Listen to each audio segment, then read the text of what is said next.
Sveiki nepaslydę nei kelyje, nei gatvėje. Čia reidas, mūsų gyvenimo grimasų kronika. Šeštadienio rytą kelių policija surengė reidą Rimkose. Čia Petro automobilis, čia Petro dviratis. Jam jo dabar prireiks, nes Petras yra girtas.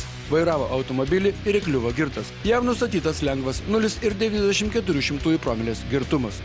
Klausykit, Petrai, dabar paaiškinkit, o dabar jau jūsų mašiną jie nori konfiskuoti. Gal jau ne. Kaip? O tai jūs neradot vairuotojo ar kaip yra? Neradau. Neradot? Radau. Radot vairuotoją? O kodėl jį išveža? Todėl... Ką? Pakartotinumas? Ne. Tai žinokit, konfiskuos ko gero? Eisim pirmadienį pas viršininkų. Pakalbėti. O ką viršininkai papasakos? Viršininkai? Nu, taip. Jūs jau galvojat? Nu, ką? Tai kad viskas keliauja į teismą, žinokit, iš tikrųjų. Jo? Rašo prašymą pats savininkas gali, bet jis įsipareigoja iki teismo niekam jūs neperleis, neparduoti. Čia... supratau. Nauja tvarka. Nuo sausio. Nuo sausio. Nuo sausio 1. Tai mėnesį tvarka jau galiojo, kad jums iki teismo paliks mašiną. Gali tai būti, bet tai viršininkas arba vėlėtas asmuo gali. Supratau. Duoti, leis. Supratau. Tai čia va tokios naujienos. Bet vis tiek gali ir konfiskuoti. Jo, visi teismas gali, aišku. Jo. O pirmą kartą, kada girtas įkliuvot, irgi šičia? Ne, Ne? Krepšinį neteisi, žinok, nepuvok. Supratau. O tai juk aš ir nebevaikštų krepšinį, man užtekstų nervų. Buvo. Tai va. Girdėjote, ką sakė Petras? Nors Petras antrą kartą įkliūna girtas, jis eis pašnekėti su viršininkais. Mat nuo naujųjų metų įsigalioja nauja automobilių konfiskavimo tvarka, kuri pažeidėjams suteikia laisvę. Mat nuo sausio 1 dienos pažeidėjo automobilis gali būti konfiskuojamas tik jeigu priklauso jam pačiam, šeimos nariui ar artimam giminaičiui bei įmonei, kuriai vadovauja pažeidėjas ar jo giminės. Tai reiškia, kad jei automobilis registruotas draugo, sugyventinės ar kaimyno vardu, jis negalės būti konfiskuojamas. Be to, pagal kodekso pakeitimus, automobilis net nebus sulaikomas, kol nagrinėjama pažeidimo byla. Tačiau naujoje tvarkoje yra viena sąlyga. Mašina negali būti parduota iki nutarimo administracinio teisės pažeidimo byloje, apskundimo termino pabaigos arba galutinio teismo nutarimo įsiteisėjimo. Už šios sąlygos pažeidimą numatytos kraupios baudos, viršijančios net bausmės už pačius sunkiausius pažeidimus. Šių reikalavimų nevykdymas užtraukia 2896 arba 4344 eurų baudą fiziniam asmeniui, o įstaigos ar organizacijos vadovui dar didesnės siekia apie 6000 eurų. Na bet ką mes čia gaziname jūs? Keliaukime toliau. Keliaukime į kitą reido vietą. Herkaus Manto gatvėje sustabdytas BMW važiavęs be draudimo. Labą dieną. Ko neturit? O, prasideda. Bet juk ne visi BMW blogi. Viską turit. Tvarkingą vairuotą BMW. Taip? Taip.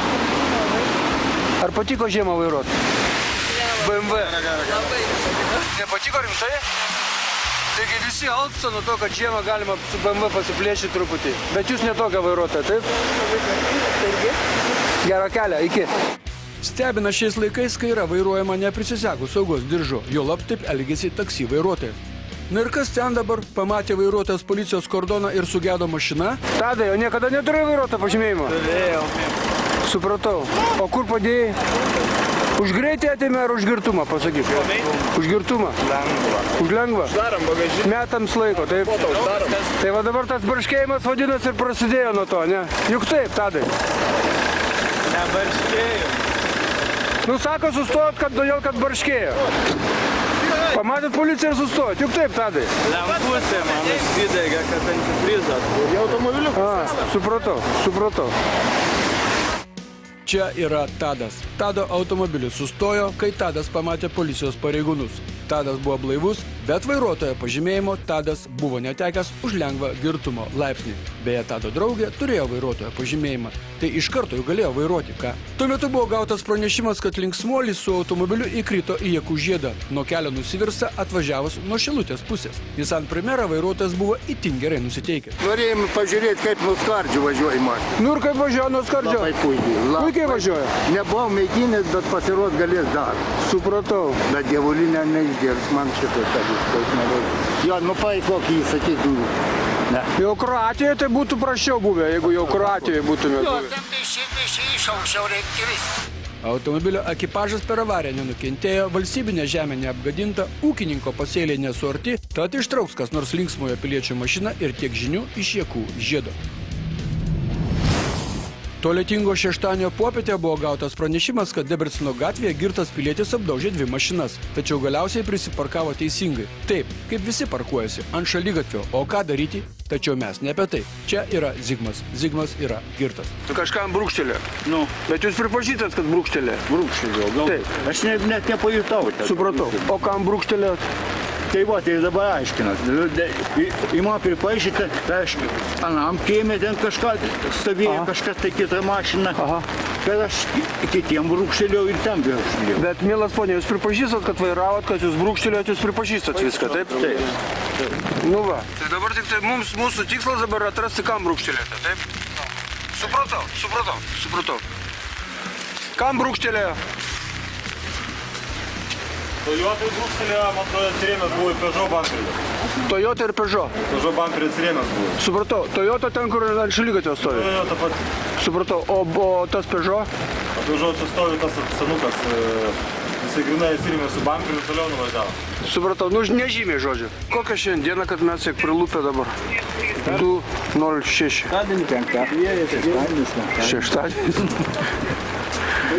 Šeštadienis, penktadienis, taip mes ir gyvenam.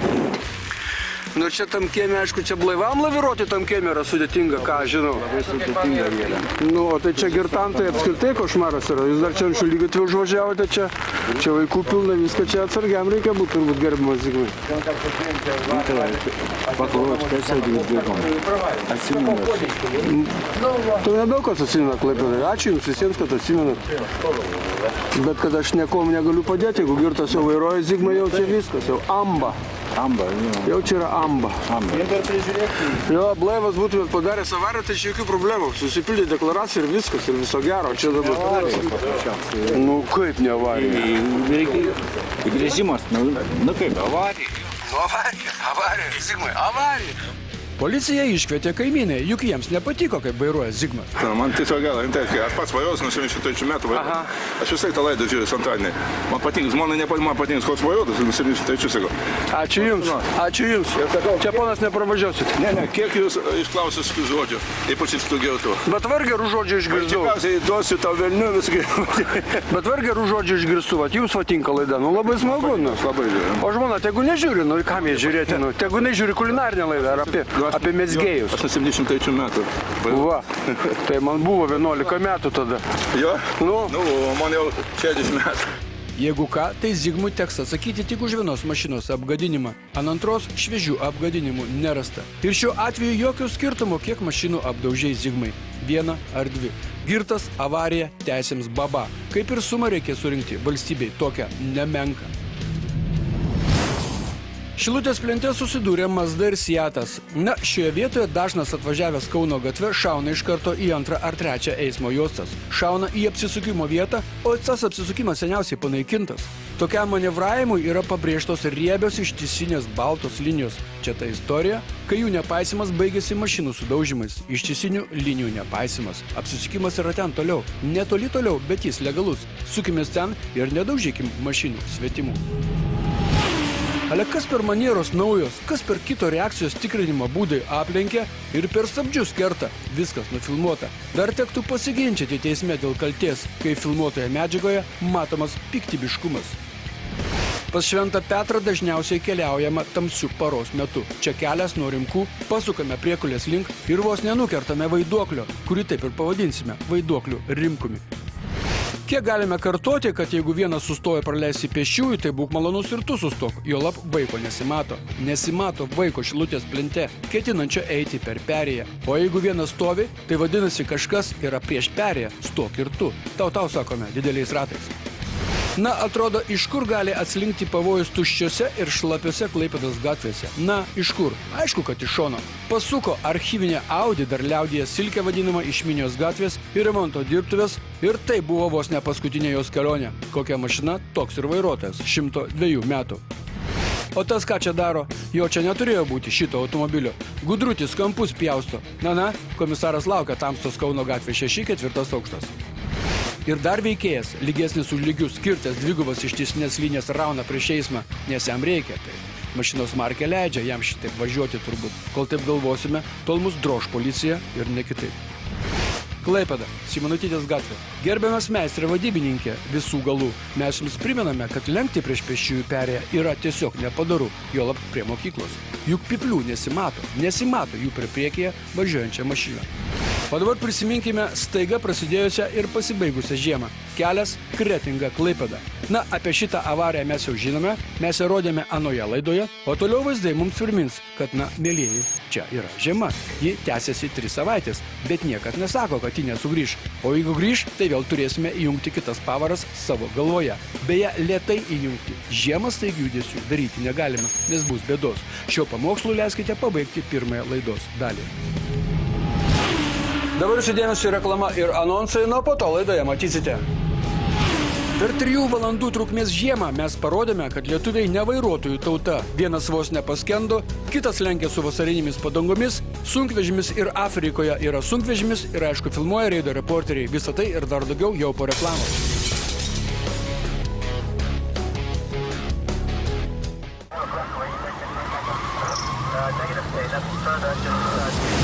Ačiū, kad niekur nedingote nuo televizijos ekrano, nes dabar pamatysite antrąją reido dalį. Sekmadienio reidas buvo kuklus, visi tvarkingi ir keisti. Herkaus Manto gatvė. Na, mielieji, ar nekeistas sunkvežimio kabinos durelių užraktas? It tai būtų laukinio tualeto duris. Jo laptų durų langas neatsidaro. Čia kaip į tualetą duris, labo dieną. Klaipėdos kelių policija. Karmas, pateikit man tą pažymėjimą. Vairuotojo pažymėjimą pateikit. Čia pats sumeistravoji tą uždarimą. Štai toks labas sekmadienio rytas. Herkaus Manto gatvėje sustabdyti vairuotojai buvo tvarkingi ir teisingi, tad kraustumės į kitą vietą, į Vilniaus plentą. Labai retai būna, kad čia važiuotų visi blaivus, teisingi ir tvarkingi. Įkliūta ir šį kartą. Volkswagen Charan vairuotojai nustatytas lengvas girtumas. Apmaudžios 0,47 promilės alkoholio. Tuo metu ant kalvos kažkoks pilietis pradėjo makaluotis pirmin atgal. Tas pilietis atvažiuos ir padėkos policijai. O tuo metu kitas pilietis ant kalvos pametė visų regį Mitsubishi. Vairuotojas dingo salone palikęs 2 butelius alaus. Reidas baigėsi, tačiau prie visų regio buvo surengta pasala. Netrukus prie jo blaivus vairuotojas, kuris paaiškino, kad pamačius policijos kordoną, jį užpuolė tryda. Jis paliko kelkraštyje automobilį, o pats nuskuodė į degalinę. Neva. Piliečiui surašytas protokolas už tai, kad nepateikė reikiamų dokumentų. Tad šį kartą išsisukta, paleidus vidurius. Sekmadienį Žemaitiją aptaškė šlapdribos purslai ir vairuotojai pradėjo vairuoti ne taip, kaip pridera. Štai pavyzdys Klaipėdos rajone. Už Dovilų vos nenuskendo automobilis Audi. Gerai, kad jis pakibo krūmuose. Apie 13 val. Klaipėdos rajone kelyje tarp Dovilų ir Bačių prieš patiltą per Minį išvažiavo į priešingą eismo pusę, nuvažiavo nuo kelio ir krūmuose pakibo automobilis Audi A4. Jaunas vairuotojas, neturintis ne 2 metų vairavimo stažo, per avariją nenukentėjo. Jeigu ne krūmai, automobilis būtų paskendęs patvinusioje Minijoje. Mes čia neužtruksime, mes varome toliau, žinot patys kur. Taigi Klaipėda Kretinga, kaktomuša susidūrė Ford Galaxy ir BMW X5, sužeistas žmogus. Galinės Ford padangos vasarinės. 25 metų automobilio Ford Galaxy vairuotojas Ignas, važiuodamas Klaipėdos link, aplenkė vieną automobilį ir grįžo į savo eismo juostą. Tada automobilį pradėjo mėtyti, jis išvažiavo į priešingą eismo pusę ir tieškėsi į Kretingos link važiavusi automobilį BMW X5, kurį vairavo kretingiškis Tomas. Kas BMW vairavo? Labą dieną. Ačiū, kad gyvas sveikas ir matau, kad nekaltas esat. O čia tai geras, BMW ir nekaltas. O kaip buvo, sakykit? Aš važiavau iš Klaipėdos, man slenkė mašinas. Aha. Sumytina. Nepagrįžau savo juos. Supratau. Supratau. Dar pasirinkti Vatanksano.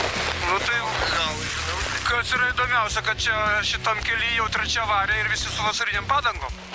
Tai čia ne kelininkai netgi kalti, o padangos kaltos. O tai to vairuotas kur? Jisai vienas važiavo? Vienas, supratau. O jūs? Irgi vienas, supratau. O kaip reikalų atsirado iš karto. O tai tas vairuotojas paaiškino jums, ką nors, ką jisai padarė, ar ne? Niekas, galbūt lenkėjai. Skubėjau visas. A, šitai. Tai jisai, žodžiu, lenkimo metu viskas prasidėjo, ne? Supratau. Ten posūkėlis toksai lengvas, avaringas ruožas, greitis 70, nu vat ir yra. Ir dar su vasariniam padangom gale. Bet jūs, matau, bandėt išvengti kažkaip, tai vis tiek sukat, o ne biškį kelkraštį. Ne? Ai, po smūgį jau. Aš jau jų parėmė, jau niekam vėliau. Ford Galaxy išvažiavimą į priešingą eismo pusę iš dalies gali paaiškinti vasarinės padangos uždėtos ant galinės ašies. Tiesa, priekinės padangos žeminės, žodžiu pataupė, ubagiška taupimo schema, kuri po to kainuoja keliasdešimt kartų brangiau, nekalbant apie sveikatą. Automobilio Ford vairuotojui Ignu, vairavusiam žmonai priklausantį automobilį, buvo papriekaištauta, kad tokiu oru geriau nelenkti kitų mašiną. Šis atsakė, kad turėjo skubių reikalų. Aha, Ignas dabar išvežtas į ligoninę. Jis skundėsi skausmais galvoje ir krūtinėje. Kas dar norėtų paburbuliuoti ant kelininkų, ką? Šiame kelyje per savaitę antrąjį skaitinę avariją ir kurią sukelia automobilį su vasarinėmis padangomis. Na, kas gali paburbuliuoti ant jų? Pirmanį Klaipėdoje Liepų gatvėje atsitiko toks dalykas. Bulgaras 3 paras vairavo vilkiką ir kai iki tikslo pabaigos buvo likę keliasdešimt metrų, jis iš antros eismo juostos užsimetęs bandė pasukti į kiemą. Tada jį trenkėsi automobilis Audi važiavęs paskui, o tada avarijos vietą bandė apvažiuoti keleivinis autobusas ir užkliuvo už vilkiko nosies. Aha, stiklai išdaužyti, supratau. Labadiena, a tai jūs į avariją pakliuvote, jau po to suprantu. Po to norėjau apvažiuoti, tas medis biškį Aha. būtų paėmęs, būtų apvažiavęs. Juosta viską uždaryta. Tas. Jūs vėlavote Sankryža, aš sankryžą negaliu autobusą palikti. O žmonių turėjot? Nu, buvo ten žmonės.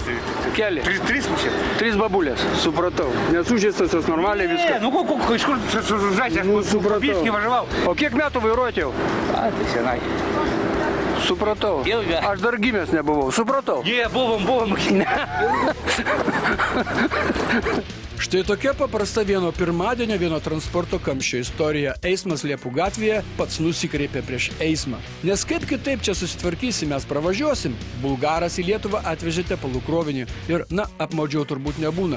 Kai 3 paras vairuoja teisingai, o likus iki tikslo keletų metrų, susivartai lygioje vietoje. Mes žinome, kad vilkikas iš pirmos juostos niekaip negali pasukti, bet eismo taisyklės yra tokios. Jos nedėkingos dideliems transportams. Reido reporteriai darbą pradeda Vilniuje ir reido reporteris Henrikas šį savo siužetą iš Kareivių gatvės pavadino Per Marytės plauką. Mes tikrai sakom Per Marytės plauką. O šį siužetą reporteris Henrikas pavadino Neapsisprendimas. Mes pritarėme reporteriui Henrikui. Arba tu važiuoji, arba tu nesibaidyk čia tų išalutinių išsikišimų, ką? O čia naktis Žemaitijoje. Na, Džigitas kelią žino. Ištisinę liniją mato. Žino, kad negalima jos kirsti. Bet tai kaip čia viskas gerai susiklosė? Nes jeigu jis nebūtų varęs prieš eismą, o aplenkęs reporterį būtų grįžęs į savo eismo juostą, būtų sutraiškęs dviratininką, kurio tik pedalai tešvietė. Naktis Klaipėdoje, miesto centras. Reido reporteris atbulas važiuoja nuo vieno viešbučio, kai staiga neliesdamas žemės praskrenda golfas ir per geltoną, ir per raudoną. Gerai, kad ši sankryža filmuojama, tai tokie veikėjai yra greitai identifikuojami, kai sukelia avarijas. Čia ko gero Varniai, kitas Žemaitijos miestas. Džigitas toje pačioje vietoje tik jau dieną varo kirsdamas tą pačią ištisinę liniją. Prieš taigi siužete matėte, keliate, šitą žinot, Dievo jis nebijo, nors žiemą slidu ir paslysti gali lygioje vietoje. Kretinga, dar vienas Žemaitijos miestas, vienas mikriukas pilnas statybininkų varo degant raudonam šviesoforo signalui į kairę, nesustojus prie stop linijos net. Blogi pavyzdžiai užkrečia. Tai ir kitas taip pat pavaro iš dešinės eismo juostos į kairę degant raudonam šviesoforo signalui. Komisarė Richardai, pasirodo ir Kretingoje yra vieta, kur vairuotojai prašyte prašosi protokolų. Ir šis siužetas apie raudoną šviesoforo signalą. Pažinote? Čia Klaipėda. Šilutės plento ir Jūrininkų prospekto sankryža. Mums atvažiavusiam Šilutės plentu jau užsidega žalias šviesoforo signalas. Mes pajudame, kai staiga iš dešinės pusės vilkikas per raudonų raudoniausia ramiai sau įvažiuoja ir nuvažiuoja. Atsibus žmogau, čia šviesoforo reguliuojama sankryža. Vilniuje, Antakalnyje, prie poliklinikos piktas pilietis pirštu rodo. Tu ir tu esate neteisūs. Aha, čia mes visi neteisūs, o jūs tai jau teisūs, taip? Vilnius, Geležinio Vilko gatvė. Klausykite, gerbiamą taburetę vairuojantis asmuo. Šioje vietoje galima sukti tik tiesiai. Girdėjote? Sukti tik tiesiai. Arba išvertus į lietuvių kalbą, sukti į kairę negalima. Čia galima važiuoti tik tiesiai. O dabar šaukim į Klaipėdą, bet nešaukim pons degant raudonam šviesoforo signalui. Mes suprantame, kad labai norisi pravažiuoti degant raudonam šviesoforo signalui, kai niekas aplinkui nemato, bet vis tiek tvarka yra tvarka. Kelias Plungė Vėžaičiai. Šis vaizdas užfiksuotas Kūčių dieną. Atspėkit, ar šio vilkiko vairuotojas blaivus. Vieną kartą nuvažiavo į kelkraštį, išsilaižė, išsivartė, išsilygino. Po to dar kartą kabino kelkraštį, dar kartą išsilygino. Po to posūkyje vilkikas vos neišlėkė į priešingą eismo pusę. Galiausiai policijos buvo sustabdytas prie Varkalių. 55 metų mažeikiškiui nustatytas vidutinis 2,30 promilių girtumas. Važiavo bičias namo pakučiavoti. Klaipėda, Šilutės plentas. Čia nardymo pamokas pradedantiesiems vairuotojams ar iš kito kaimo atvažiavusiems piliečiams rodo šio balto automobilio vairuotojas. Štai taip mes mokame, štai taip per šonus. Na ir kas, kad prieš nosį mums užlindo, mes tą parasime ir pranersime. Na ir kas, kad kitas makaluojasi po nosimi, mes ir jį padarysime per šonus. Ir kaip kitaip padaryti savo firmai reklamą, aišku, tik taip vairuojant, kad visi pastebėtų. Na ir savaitės pavairavimas pas mus atkeliavo iš Kretingalės. Iš pradžių galvojame, kad BMW išvažiavusi iš šalutinio kelio tiesiog sumėtė prieš traktorių, bet vėliau įsitikinsime, kad šie veiksmai yra daromi specialiai. Kretingalės drifteris nelegalas. Sniegą pamatė ir kaip puolė ardytis išvažiavęs į rimtą kelią. Tiesa, jame jis buvo neilgai, pasuko vėl į Kretingalės gilumą, bet ir čia reikia vairuoti laikantis dešinės kelio pusės, juolab prie švietimo įstaigų. Pasirodyk, žmogau, kas toks esi. Na, štai ir susipažinome. Šiandien viskas, nuo mes pasimatome kitą antradienį 8:30 vakaro. Baltikum televizija rodys reidą. Būkite aplankyti, apkamšyti ir pabučiuoti. Sudie.